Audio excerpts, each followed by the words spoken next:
Luces, música e acción. Quen dixo que esta cuarentena fose a ser aburrida? Para divertirnos soamente fanfalla, ganas de pasalo ben. E diso nesta rúa pontevedresa teñen dabondo. Os veciños da rúa Arzobispo Malvar non estaban dispostos a pasar un confinamento entre 4 paredes e decidiron converter os seus balcóns en pistas de baile. A verdade foi unha sorpresa todo, porque nós queríamos un día coller e poñer música. Entón collimos e dixemos, vamos a facer como Castelo de Pontevedra. Collín aos nenos, salimos con bufandas, con bandeiras e pusemos o hino de Pontevedra. A rabiar, escoitábase na toda a rúa. E despois foi cando empezou o de todas as cancións de Resistirei, de Libre, e cando saíamos todos os días ás 8 a aplaudir aos sanitarios, pois xa quedábamos e poñemos poñendo unha cancionciña, outra cancionciña, e ao barrio animouse. Nós fomos os que poñemos a música, pero isto foi o barrio que ten moita marcha e pedían outra, e veña despois, un día dixemos, veña, mañana hai que poñer luces todo o mundo. E bueno, a sorpresa foi que apareceu todo cheo de luces, parecía Nadal, máis que Nadal, estaban todos os bancos todos cheos de luces.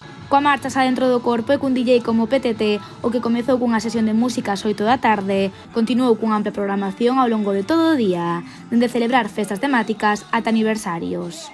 O cumpleanos de Lucas, e fixemos unha festa grandísima, todos cantando, e despois o cumpleanos de Víctor, tamén outro veciño de enfrente, outro dun lado, e animando todo o mundo. A verdad que a xente enrollase moito, facemos un pouquiño pola mañán ás 12:30, máis suave, 6 cancións, 8 cancións, e despois ás 8, despois do aplauso, pois xa poñemos 10, 15 cancións, un pouquiño de marcha.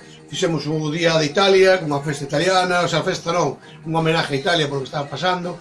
Fixemos a festa así, esa foi a festa do Caribe, así en plan máis musiquiña cubana, máis animado.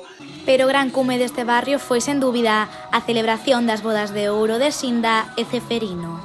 Nos enteramos de como os veciños de arriba, de arriba meu, estaban de bodas de ouro.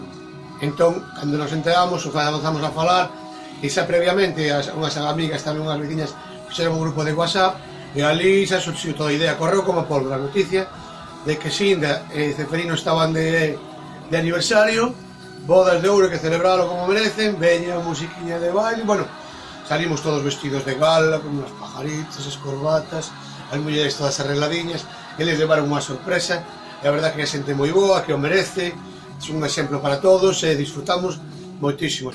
E por suposto a Semana Santa non pasará de largo nesta rúa pontevedresa, porque os veciños preparan xa os traxes e a música para celebrala por todo o alto, un lugar coñecido xa como Barrio da Alegría.